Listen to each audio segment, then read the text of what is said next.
Señoras y señores, buenas tardes, bienvenidos. Bueno, en primer término, estamos en este lugar que ocupa habitualmente nuestro querido compañero de tareas, Guillermo Jeremía, quien estará ausente por algunos días. Les deseamos de aquí una pronta recuperación, ya volverá, por supuesto, para estar al frente de Así Son las Cosas.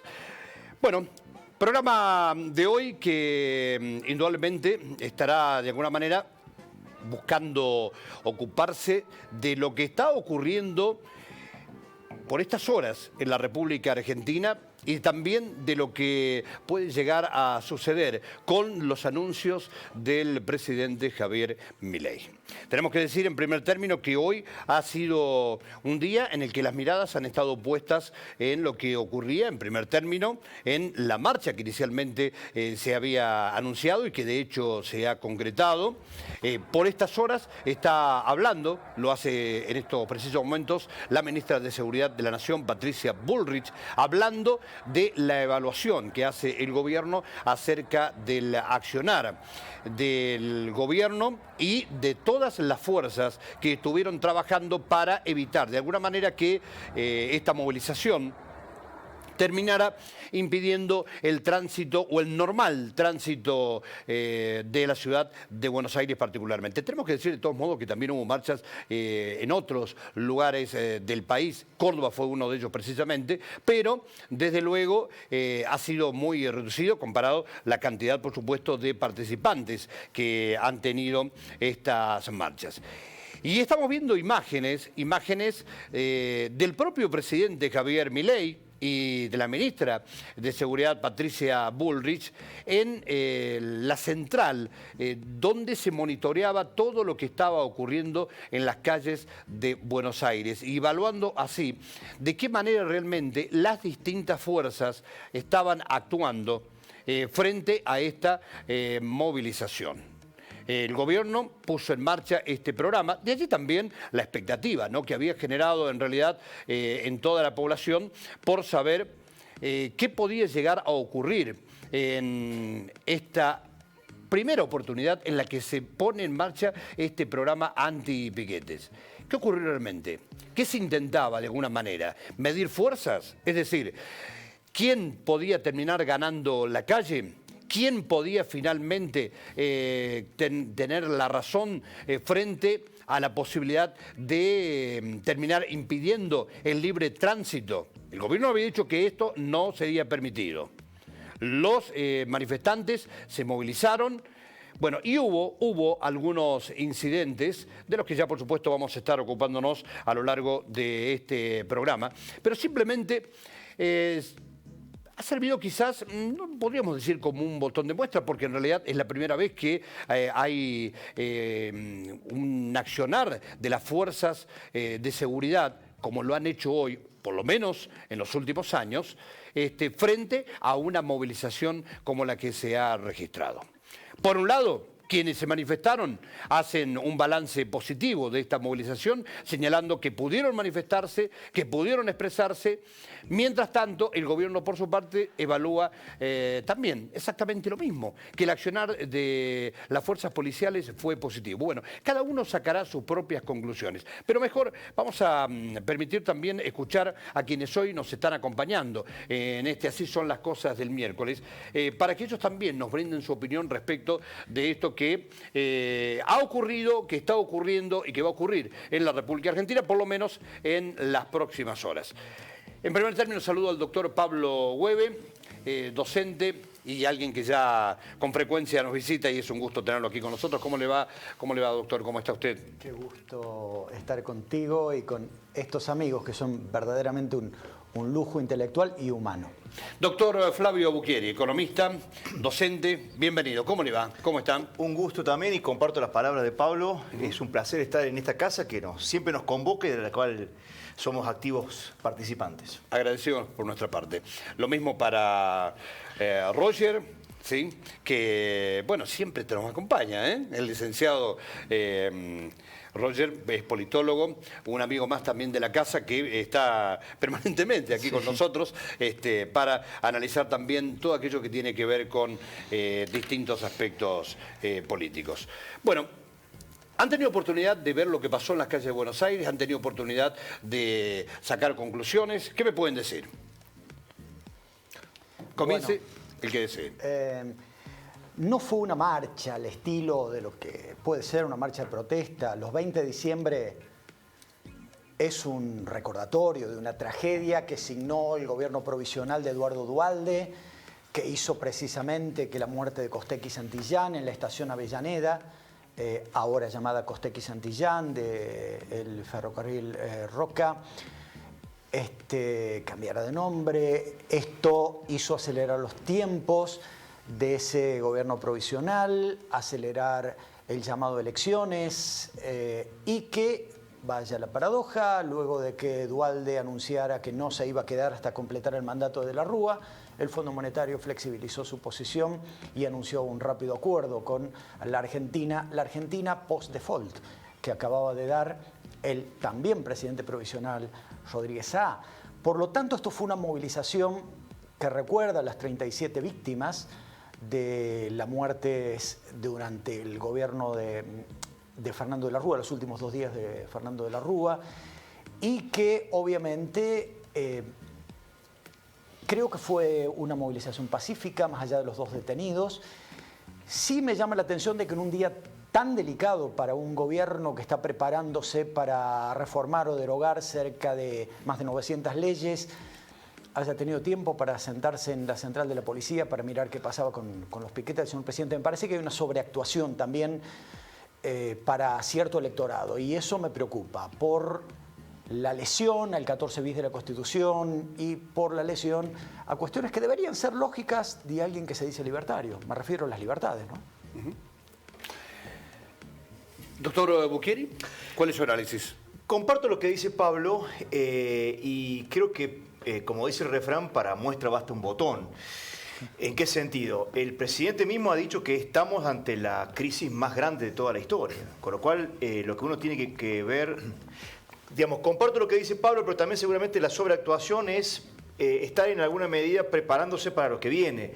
El presidente sabe que va a tener un camino por delante muy complicado, con muy poco tiempo, con una luna de miel muy reducida. Lo vamos a ver a partir de la elevación de este mega paquete de leyes, de reforma que va a tener el presidente. ¿Por qué? Porque las manifestaciones van a ir creciendo, producto de la propia crisis, producto del propio paquete de ajuste, y el gobierno necesita armar una coalición. Entonces, creo que lo central, vamos a entrar ahora, este mes que viene, en extraordinarias, vamos a ver cómo el gobierno genera condiciones de institucionalidad y de gobernabilidad para poder instrumentar, por un lado, las leyes que el propio gobierno está indicando que son necesarias para dar una vuelta de página, pero al mismo tiempo, las leyes que necesita ¿para qué? Para que haya una suerte de reversión o de compensación, de suavización del brutal proceso de ajuste que está llevando adelante. Es decir, el gobierno se está encaminando hacia lo que va a ser en algún momento un plan de estabilización, y estas leyes son las que van a estar detrás de lo que el gobierno ha vendido como un proceso de reforma estructural que debería cambiar los incentivos. ¿Para qué? Para bajar la incertidumbre y aumentar la inversión. Esto es lo central a largo plazo. Si el país no logra generar condiciones para que haya un aumento de la inversión, un aumento de la productividad, un aumento de las exportaciones, y de esa manera iniciar un ciclo virtuoso de crecimiento, esto no alcanza. Entonces, como bien dice Pablo, con lo cual yo comparto, hay un sentido homenaje para lo que fue ese fatídico 20 de diciembre del año 2001, pero también se están moviendo los pingos en la cancha. Esto recién comienza y falta mucho para ver todo esto. Licenciado, ¿usted qué piensa al respecto? Sí. Estamos a 22 años de aquel 20 de diciembre de 2001.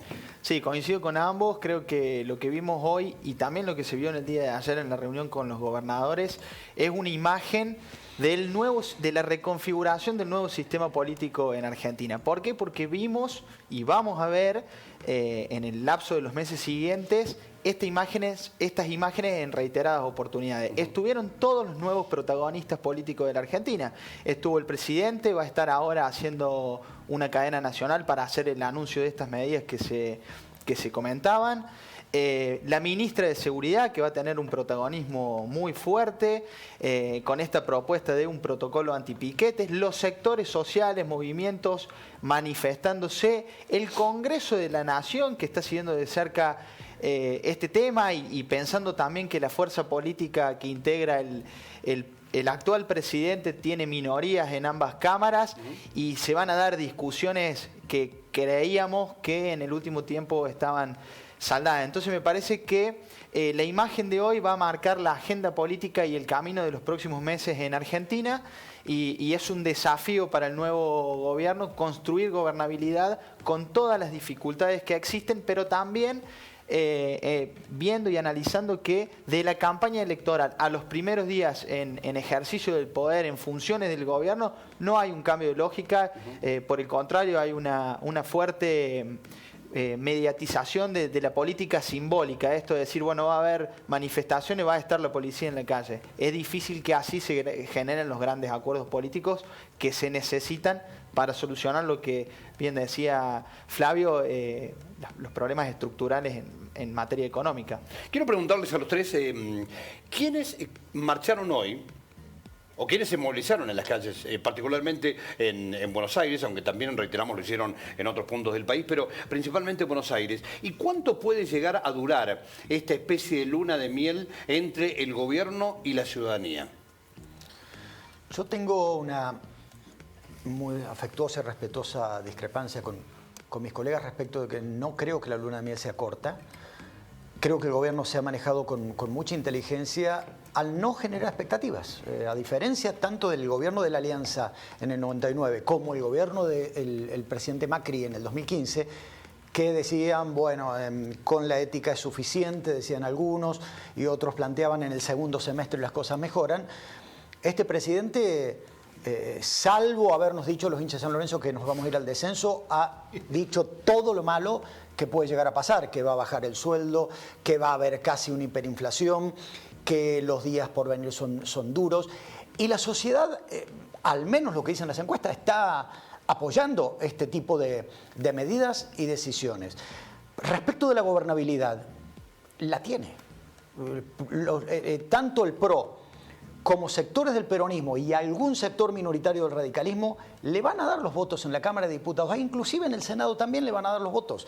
Miremos al señor gobernador de la provincia de Córdoba, elegido por un sello que se dice Partido Justicialista, y que ayer salió de la conferencia de prensa diciendo que está preocupado porque el presidente no tiene un armado nacional y que probablemente el propio Yarlora, junto con algunos otros gobernadores, pueda participar en ese armado. Por lo tanto, tampoco me parece imprescindible hablar de emergencia cuando todavía no hubo un rechazo en las cámaras. Y por lo tanto, soslayar el Congreso me parece un error, pero vaya la paradoja, esto también va a ser avalado por la sociedad, que tiene un muy mal concepto de los poderes legislativos, y eso me preocupa mucho, porque el poder legislativo es el símbolo de la democracia. Doctor Buchieri, ¿usted qué piensa? Es cierto algunas cosas que dicen Pablo. Con Pablo nos caracterizamos por ser amigos de hace muchos años y dialogar muchas veces. Hemos tomado infinidad de café juntos, así que yo ya conozco el pensamiento y la estructura lógica de análisis que tiene Pablo. Pero algunas cosas no las comparte. Algunas cosas no las comparto, ¿por qué? Porque el presidente no prometió esto. La campaña fue una cosa y la gente votó otra cosa completamente distinta. A pesar de que, con todos los que yo me reuní, y con Pablo también nos hemos encontrado, yo le dije, el ajuste va a pasar por otro lado. Yo no sé si socialmente la sociedad va a tolerar esto. Creo que va a ir a medida que va pasando el tiempo, porque si no hay una brutal baja de la inflación, la confianza se va a erosionar. Es más, ya la mayoría de los economistas están anticipando, así no llegamos a marzo, va a tener que haber una nueva devaluación en marzo. Con lo cual, hoy en día, comparto lo que dice Pablo, que le van a dar gobernabilidad hoy. En marzo no sé. Hoy tiene que tirar toda la carne en el asador, tiene que comprometer a todo el mundo, porque si no es ahora, ¿cuándo va a ser? Entonces, ahora va a poder cerrar, va a poder armar algunas cosas.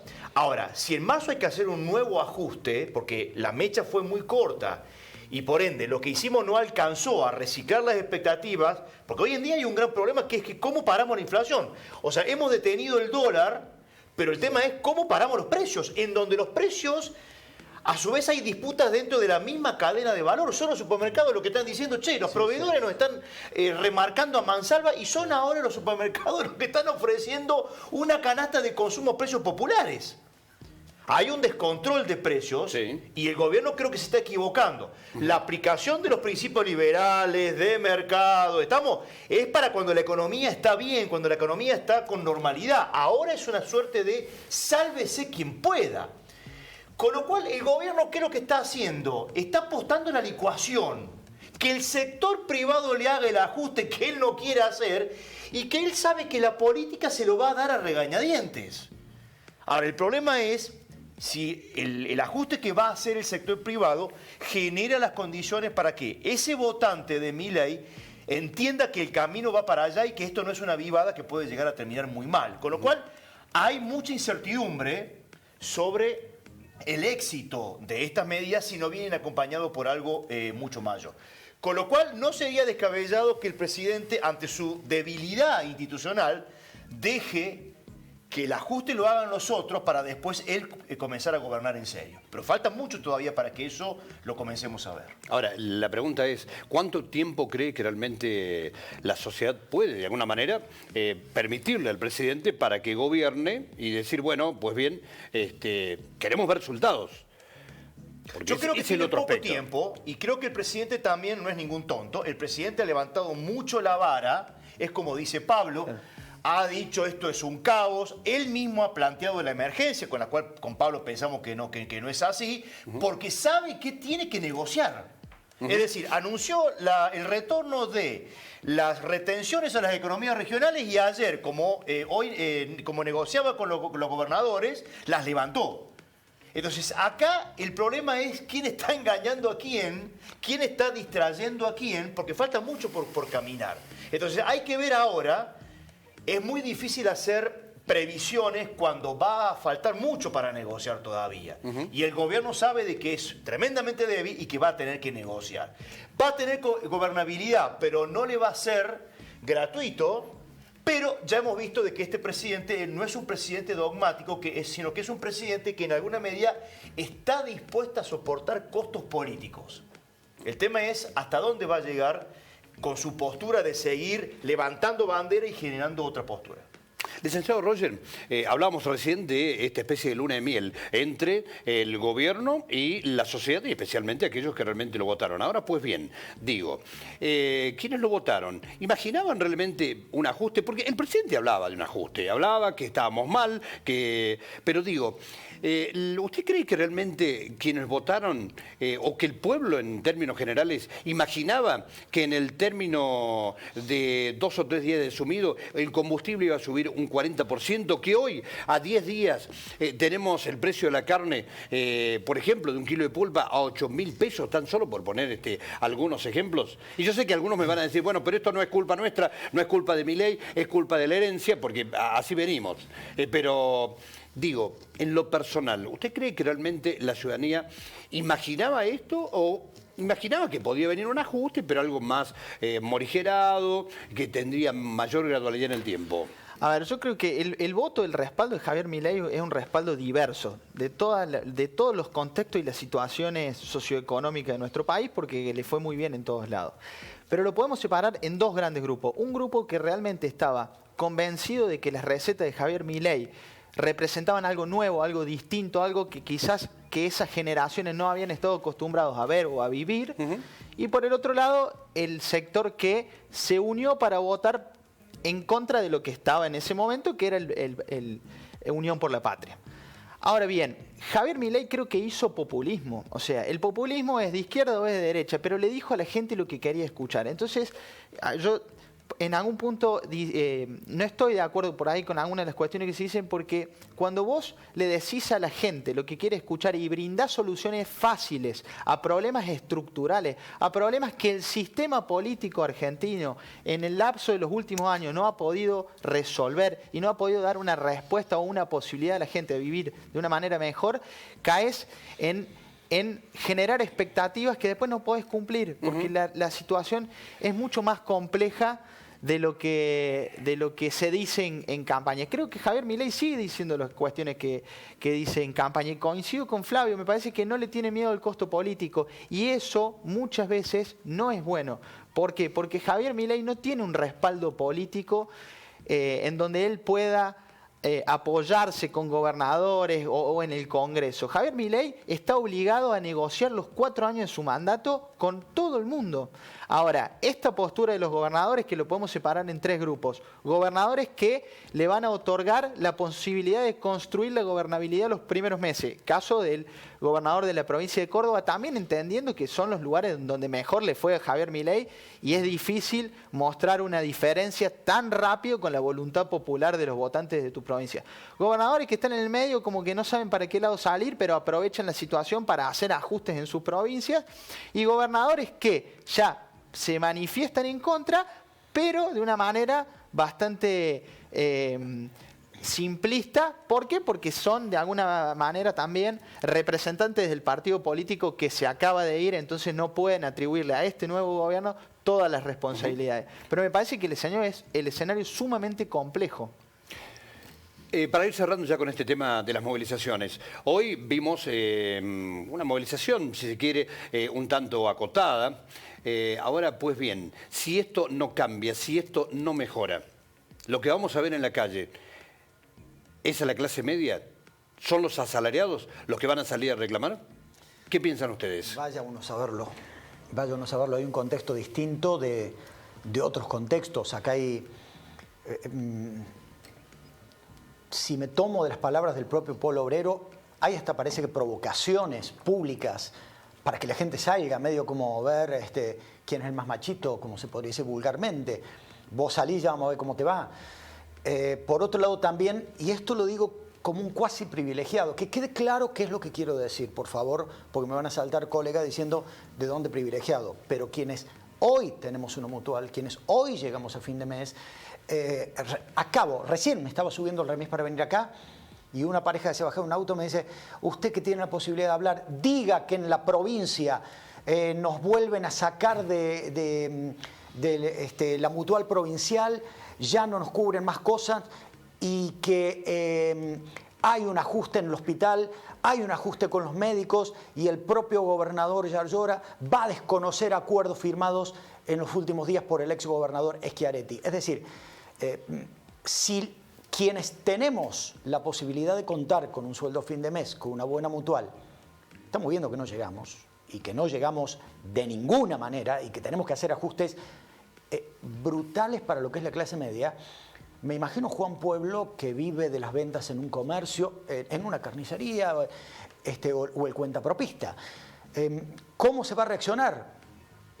Vamos a ver cómo soporta esto el sistema político también.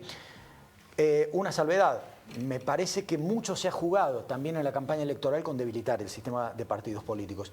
Y yo toda la vida, lo dije y lo voy a seguir diciendo, soy un defensor de los partidos políticos porque son la polea de comunicación entre la sociedad y la gente. Cuando desaparecen los partidos políticos, los interlocutores con el poder no son fuerzas democráticas. Y me preocupa que esas fuerzas puedan aparecer como representando a quien no representan electoral y democráticamente. ¿Cómo puede reaccionar la clase media? No lo sabemos, pero es la que define las elecciones en Argentina. Doctor Bugieri, ¿usted qué piensa? Yo comparto el razonamiento, la situación es tremendamente compleja. Lo que yo creo es que hay que ir a un gran acuerdo de unidad nacional. Y esto no tomo las palabras de Massa, sino que en todo caso tomo las palabras de Rodríguez Larreta. Es decir, tiene que haber un acuerdo a nivel político ¿para qué? Para poder transitar la transición. Es decir, yo me imagino lo complejo que debe ser para alguien que está en la piel del presidente, ver las reacciones, ver cómo cada día lo que está lanzando está siendo cuestionado. Tiene que ofrecerle un sendero de salida, pero es tremendamente difícil por ese tironeo. Con lo cual me parece que el tiempo para ir viendo en el día a día no va más. Ya lo tuvimos con Macri, el último tramo de Cristina también fue, Cristina llegó agotada a finalizar su segundo mandato, Macri era ir viendo en el día a día, Alberto fue peor todavía porque tuvo la pandemia, tuvo la sequía y todo lo demás. hay que ir a un acuerdo político, porque ese acuerdo político es el que le va a dar sustento, es el que le va a morigerar, es el que va a anestesiar los reclamos. Si la gente no sabe hacia dónde va, cuánto va a durar, cuánto le va a costar esto, la gente no va a apoyar. Es decir, si ahora los precios están corriendo locamente y el mismo presidente dice, tenemos que ir, lo digo yo que soy un economista liberal y que por lo menos hace 30 años que vengo defendiendo lo mismo. No es la primera vez que me van a escuchar que yo digo esto. Pero no podemos ir ahora a un esquema de libertad de precios en donde está el sálvese quien pueda. Entonces hay que ir a un esquema en donde es el tiempo de la política. La política es la que debe resolver, inclusive más. Hasta se podían establecer límites al mandato presidencial, es decir, el señor Milei dice, yo voy a estar solamente como prueba de mi compromiso con la economía argentina y con la democracia y con la política, establezco como limitación un solo mandato para poder hacer el ajuste, como pasó en España con los pactos de la Moncloa con el presidente Adolfo Suárez. Él mismo estableció una limitación, ¿para qué? Para que la sociedad fuera acompañando, porque si no todo el mundo, ¿qué es lo que va a pensar? Si le va bien, Milei está pensando en un próximo mandato. Sí. Si le va mal, ¿quién se hace cargo ahora? Entonces, es el tiempo de la política y la gente no está viendo en un gran desmadre, mientras se va reacomodando esto, no está viendo que la política tenga un compromiso de largo plazo. Son todos por ahora meros voluntarios en donde nadie quiere hacer hora y nadie quiere quedar como el primero que derroca a un presidente que recién asume. Sí, yo coincido. Creo que en campaña se dijeron muchas cosas y siempre me gusta volver al tema de la campaña porque muchas veces en esto de sacar un rédito, hacer una diferencia con el resto, después son las complicaciones que uno tiene para sentarse en una mesa y ponerse de acuerdo. Me parece que el gesto de ayer de los gobernadores de estar presentes es un gesto valioso. Ahora bien, Javier Milei quiere hacer un ajuste para poder equilibrar el déficit fiscal que hoy tiene nuestro país. Flavio lo puede decir mucho mejor. El argumento del caballito de batalla era el gasto político. El gasto político está claro que representa menos del 1% de ese ajuste que se quiere, de un punto del ajuste que se quiere hacer. Bueno, 0, ¿quién lo hace? 0,1. 0,4. ¿Quién lo hace el otro, al resto? Y es una discusión ideológica y es una discusión de ideas. Lo va a hacer los sectores que están más postergados, lo van a hacer la clase media. A ver, la devaluación del dólar oficial de un 118%. La clase media, los trabajadores, los jubilados, no pueden acompañar y pierden poder adquisitivo ante esta medida. Bueno, ¿hasta cuándo van a poder sostener? También seamos, me parece que respetuosos en decir que Javier Milei creció y Javier Milei se consolida como presidente por una gran cantidad de estrategias fundamentalmente comunicacionales, pero diciéndole a la gente que podía solucionar la economía y que el que iba a sufrir era el político, era la casta, era el sistema, el que hoy nos trajo a la situación que estamos. No el ciudadano común que hoy va a comprar un kilo de carne y vale arriba de 8.000 pesos y los sueldos son los mismos. Bueno, lo que yo planteaba con anterioridad, es decir, a ver, mucha gente que a lo mejor que yo, todo el discurso del presidente en su momento, cuando hablaba que pasaría la motosierra, que al ajuste lo iba a hacer la casta política, no el pueblo. Y vemos que las medidas o lo que está ocurriendo, por lo menos en estos 10 días de gobierno, golpean lisa y llanamente al gobierno, al bolsillo del trabajador y pega más fuerte indudablemente en aquellos que menos tienen. Y hablamos recién, el doctor Uguera hablaba de el tiempo de la política y del tiempo de la unidad. Es real, pero en el mientras tanto la gente tiene que comer, la gente tiene que tener el dinero para comprar los medicamentos. Hoy me daba mucha pena ver a un grupo de jubilados también manifestándose y un periodista que le preguntaba, ¿pero no tiene miedo? ¿Saben qué respondió? ¿Miedo a qué? Claro. Si no llego a fin de mes, si no me alcanza para comprar los medicamentos, tengo que pedir ayuda a mis hijos para poder llegar a fin de mes y poder comer. ¿Qué miedo puedo tener de estar manifestándome aquí cuando este es un derecho que realmente me asiste? Eso creo que también es algo que la clase política en general, no solamente el partido gobernante o quien está de turno en el gobierno, no puede perder de vista. En el mientras tanto, puede haber medidas que tal vez nos conduzcan a estar mejor, pero sin duda alguna creo que hay que ver también y resolverle la situación a un montón de gente que, como decía también el doctor Pablo Hueve, ya aún con un sueldo, con un salario, no llega a fin de mes. Para que ustedes tengan una idea, hacemos una ecuación rápida. ¿Cuánto es el salario, por ejemplo, de un trabajador hoy? De un empleado de comercio, por ejemplo, digo. Apenas encima de los 200.000 pesos. ¿Cuánto? Alrededor de los 200.000 pesos. Bueno, pongamos 300, ¿te parece? Sí. 10.000 pesos por día. Eso es lo que teóricamente, por decirlo de alguna manera, un empleado de comercio tiene para vivir diariamente. Estando en la formalidad, ¿no? Desde luego. Con lo difícil Desde que es luego. en nuestro país. A ver, ya sé que no va a comer seguramente todos los días pulpa porque no le alcanza, pero ¿cuánto cuesta un kilo de arroz? ¿Cuánto cuesta, por ejemplo, un kilo de papas? ¿Cuánto cuesta un litro de leche? ¿Cómo hace esa persona para llegar a fin de mes? Lo que pasa, Pablo, que acá hay dos cuestiones. Si vamos a ir a precios de mercado, vayamos con todos los precios de mercado, incluidos los salarios. Porque estamos únicamente aumentando algunos precios de la economía y otros están quedando tremendamente rezagados. Es que los salarios quedaron ahí. Los salarios quedaron ahí. Entonces, ¿qué es lo que implica esto? Un brutal proceso de redistribución de riqueza hacia un sector. Para dar un ejemplo, en los años 90, lo apunto a Pablo porque Pablo es como yo también profesor universitario. Un profesor de dedicación máxima y de máxima categoría, un profesor titular, ganaba $2.000. O sea, esto implicaría hoy en día ganar 2 millones de pesos. Estamos ganando 1 millón de pesos. Entonces, ¿qué es lo que implica esto? En primer lugar, un brutal proceso de redistribución de la riqueza en donde va a ser tremendamente injusto, tremendamente impopular, con la expectativa de que si yo recupero o las empresas recuperan rentabilidad, van a comenzar a invertir. Eso no va a pasar, ¿por qué? Porque las empresas están viendo que si esto no es acompañado por los sectores populares, va a haber una recomposición de ingresos o de rentabilidad transitoria, porque por un lado se viene una brutal recesión y por otro lado se viene una brutal compulsa social. Entonces, ¿esto qué es lo que hace? Está sentando las bases. Sí. ¿Para qué? Para una tremenda redistribución de cómo se construye un capital, el capitalismo en Argentina, en donde nadie va a apostar si vos vas a tener un clima de tremenda violencia social e institucional. Entonces, esto abre el paraguas acerca de, che, ¿esto alcanza? No, esto no alcanza. Va en la dirección correcta a medias. Se necesita, obviamente, un paquete mucho más grande. Ahora, es la responsabilidad del presidente de también estar generándole a la sociedad. Felipe González decía que el líder es aquel que brinda certezas a la sociedad. Le tiene que decir a la sociedad, señores, vamos para allá, el ajuste va a durar 2, 3, 4, 6 meses, después vamos a estar bien, para que la gente aguante. Entonces, ¿qué es lo que vemos todavía? Mucha improvisación. Mientras más se demore el plan, más demuestra que la capacidad que tiene el presidente, por lo menos entre decir y hacer, está muy lejos, y esto es para mí un factor de preocupación muy grande.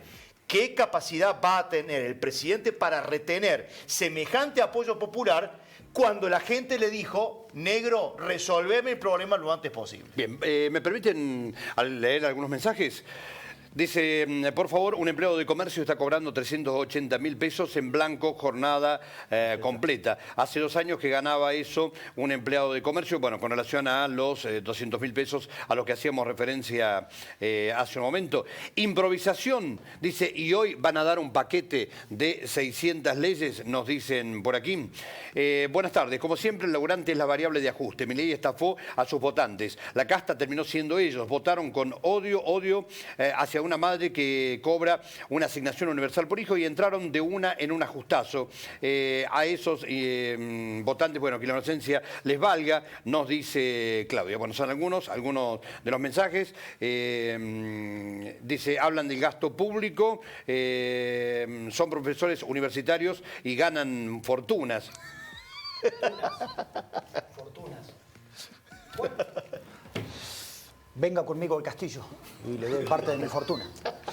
Bueno. Una fortuna de PEC y una fortuna de gas también. Bueno, ¿cambiamos de tema? Cambiemos. En realidad seguimos con lo mismo, pero digo, hasta aquí hablamos un poco de lo que ha pasado hoy y en realidad tenemos que seguir hablando de lo que es la economía de este país.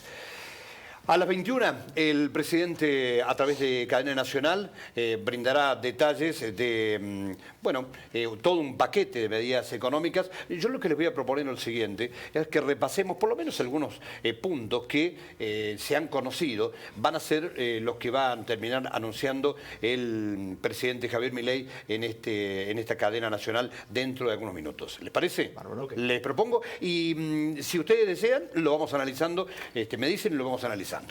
Bueno, algunos de los puntos, 10 puntos del decreto de Milei, el que se va a conocer dentro de algunos minutos nada más. En primer término, se extiende el periodo de prueba laboral. Hoy son 3 meses y pasaría a 8. ¿Esto puede ser positivo o no? ¿Cómo lo ven? Bueno, esto es nada más y nada menos que seguir, amén de lo que uno puede decir con respecto a la informalidad laboral, esto, ¿qué es lo que está diciendo?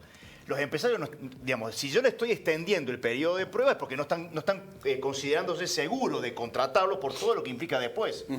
Entonces, esto es la convalidación de que, como dicen los abogados, a falta de prueba o a relevo de prueba... Sí. Bueno, sí. Esto que es lo que está indicando. Está diciendo el periodo que vamos a tener por delante es tremendo. Relevo de prueba. El periodo que vamos a tener por delante es tremendamente difícil. Entonces, ¿qué es lo que hacemos? Y bueno, le damos más tiempo para que las medidas comiencen a ser transitadas, los empresarios comiencen a digerir, se sientan mucho más seguros, comiencen a confiar y comiencen a poner la plata, que eso es lo que falta. Sí, a ver, coincido, creo que una reforma laboral era necesaria.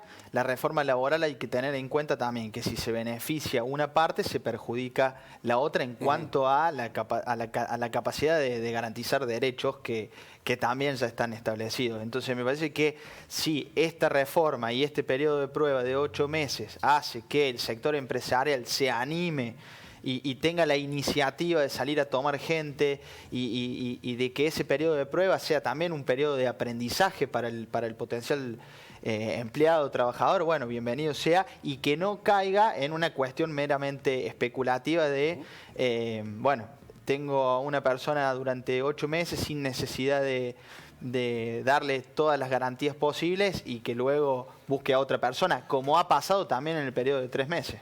Y mucho. Y mucho. Usted dice que el empresario se anime. Se anime porque, a ver, es como decía Flavio recién, ¿por qué se va a animar el empresario a tomar este tipo de iniciativas o de invertir en Argentina cuando no hay reglas de juego claras? Cuando se ve que la crisis está afectando y que el gobierno no tiene capacidad de dar respuesta a esa crisis. Bueno, a ver, necesitamos un sinceramiento de todas las partes y que también el sector empresarial invierta y que tenga la capacidad de traer capitales de afuera a invertir en Argentina y a desarrollar en Argentina. Siempre y cuando estén dadas las condiciones, porque el propio Milei habló de esta inflación. Y no nos vamos a detener a explicar qué es eso, pero si hay receso, es probable que tampoco los empresarios estén muy interesados en tomar al personal. No deje de ser un problema. Pero bueno, no nos vamos a quedar con esto. Vamos con otro de los puntos. Baja considerable en aportes y contribuciones. Hoy las empresas contribuyen con el 16% de la jubilación, el 2% del PAMI, el 6% de la obra social, el 1,5% del Fondo Nacional de Empleo, el 0,3% del seguro de vida obligatorio y la ART. Los trabajadores aportan el 11% de la jubilación, el 3% PAMI y 3% de la obra social. El tercer punto dice, cambio en indemnizaciones, promueve el modelo WOCRA para reemplazar indemnizaciones por fondos de desempleo y recorta las multas a empleadores. ¿Qué saben de esto? ¿Qué opinan? ¿Qué piensan de esta medida? Hay un problema con respecto a esto, que es que si vos cambias el esquema actual por otro en donde el empresario y el trabajador comienzan a aportar a un fondo privado, ¿qué va a pasar si hay una ola de despidos? Ese fondo se debe acumular para que dentro de 3, 4, 5 años pueda soportar los despidos que se produzcan. El Estado va a tener que seguir soportando esto porque si hay una ola de despidos, como ya está sucediendo en el sector de la construcción, este fondo todavía no ha sido creado, con lo cual el Estado va a tener una inercia de que los empresarios van a tener que seguir aportando, haciéndose cargo de las indemnizaciones, mientras ese fondo comienza a ser capitalizado. Bien. Hay otra cuestión también. El tema de la baja de aportes hubo trascendido acerca de que Caputo se negó a la baja de aportes patronales. ¿Por qué? Porque eso implica de financiar el PAMI e implica de financiar a ANSES. Claro. ¿Sí? Con lo cual eso también hay que ver qué es lo que va a terminar saliendo. Claro. Y ese es uno de los argumentos por el cual hay trascendido, que es que el discurso no fue al mediodía, sino que va a ser ahora a las 9 de la noche. Sí. Bien, perfecto. Y grabado. Y grabado. A ver, vamos a hacer una aclaración. Estos puntos que nosotros estamos planteando es lo que ha trascendido. La exactitud de los mismos la vamos a conocer cuando, dentro de momentos, a través de cadena nacional, el presidente... Y hay otra se refiere cuestión, a ellos. Jorge. No son críticas a esto. Lo que uno tiene que reconocer es que hubiera ganado Massa, estamos, como efectivamente ganó Milei, el sendero por delante es tremendamente complejo. Lo que uno está analizando es, desde una perspectiva técnica, si esto puede ser viable o no. Por eso vuelvo a la cuestión de la coalición, la unión política para poder llevar adelante estas medidas que obviamente van a ser muy controversiales, van a generar mucha resistencia y que en el corto plazo seguramente van a tener un bajo nivel de efectividad. Bueno, cuarto punto. También se buscaría modificar la cuota solidaria que se acuerda entre empresas y sindicatos y fija un descuento del sueldo a los trabajadores no afiliados por su representación en la negociación colectiva. Quinto punto, bloqueo sindical como causal de despido. Regulación del derecho a huelga. ¿Algo por opinar respecto de estos dos puntos últimos? Y eso está golpeando fuertemente al movimiento sindical argentino, con lo cual ahí vamos a tener una ola de manifestaciones, críticas y eventualmente contrapropuestas. Habría que ver y a la más Constitución. Y la Constitución. Claro. Habría que conocer más detalles, ¿no? De este Por supuesto, pero punto, porque aunque sea políticamente aplaudible por parte de una importante porción del electorado argentino, el atacar a la dirigencia sindical o atacar a los sindicatos, tocar lo que todavía está en el 14 bis implicaría una reforma constitucional. Y no escuché nada de eso. bien. Proseguimos con los otros puntos, son 10 puntos en total. Séptimo, contratos de alquiler. Las partes podrán pactar los contratos en cualquier moneda extranjera y se prohíbe a los jueces que conviertan el precio a pesos. Ahí hay dos torpezas. Pretender que las dos partes están en igualdad de condiciones para negociar es que la gallina discuta de igual a igual con el zorro en el gallinero. Y en segundo lugar, ¿una ley le va a prohibir a los jueces interpretar cuando la esencia de los jueces es interpretar? Pero ¿de dónde estudiaron Derecho Constitucional los autores de esto? ¿Del manual de Chichita de Arqueaga? Es tremendo. Bien, seguimos con más puntos.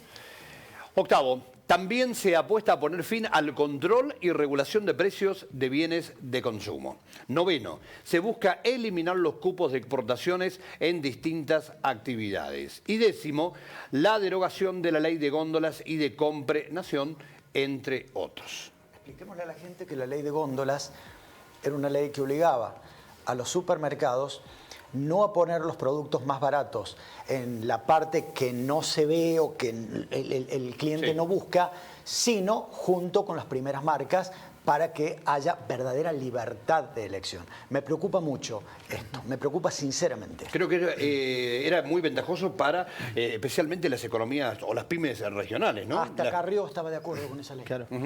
Sí, creo que digamos en todo este tipo de artículos que se van a intentar modificar o leyes, hay una fuerte carga ideológica y tiene que ver justamente con que desaparezca el Estado en algunas cuestiones que a mi criterio son estratégicas. Entonces, quizás que no funciona como debería el Estado o que no tenga las herramientas para poder controlar, pero muchas veces tiene que estar en el medio y tiene que ser intermediario. Hay cuestiones que los ciudadanos nos beneficiamos diariamente y que quizás que no percibimos, pero está el Estado.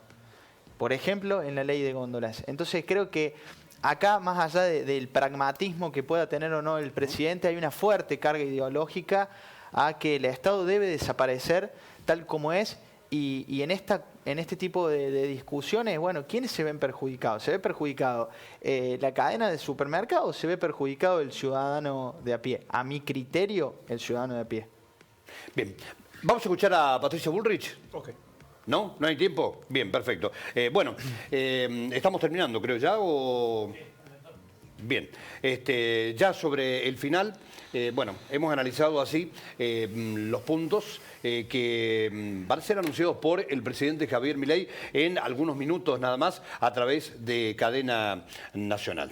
Les agradezco realmente la participación en esta mesa y la charla que nos han permitido sostener con ustedes. Vamos a leer algunos mensajes. Nos dice... excelente el compromiso, vale la pena, dice, escuchar lo que nos están contando.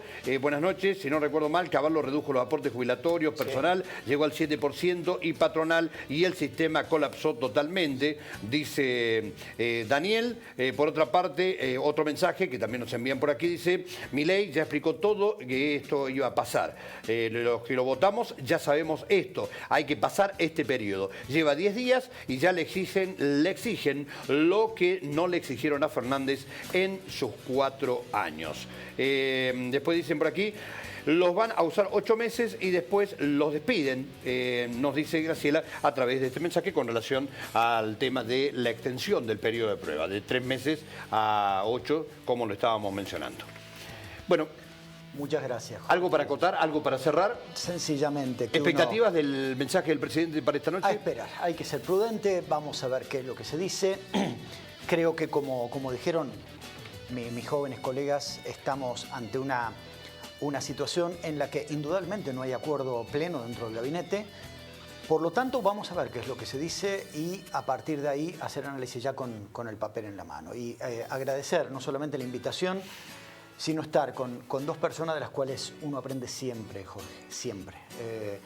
Con Flavio, más allá de si estamos de acuerdo o discrepamos, es una fuente de enseñanza para mí, siempre.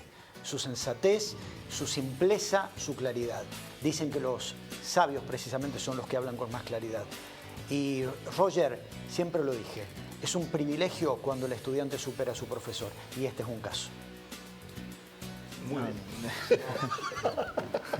Muy bien. No, Pablo, bueno, lo tuve como profe y para mí es un orgullo poder hoy estar compartiendo esta mesa, y con Flavio, bueno, también hemos estado en otros programas y la verdad es que me pone muy contento poder estar hablando con ellos y les agradezco también que ellos no tengan problema de estar debatiendo conmigo. Así que le agradezco el canal. Roger, Flavio, Pablo, un placer. Muchas gracias por visitarnos, muy amable. Explícame cómo haces con el jopo. Te explico. Por favor. Estaba esperando esa pregunta. Gracias por acompañarnos, muy amables. Gracias a todos. Mañana a las 20 volvemos a encontrarnos con ustedes aquí. Chao.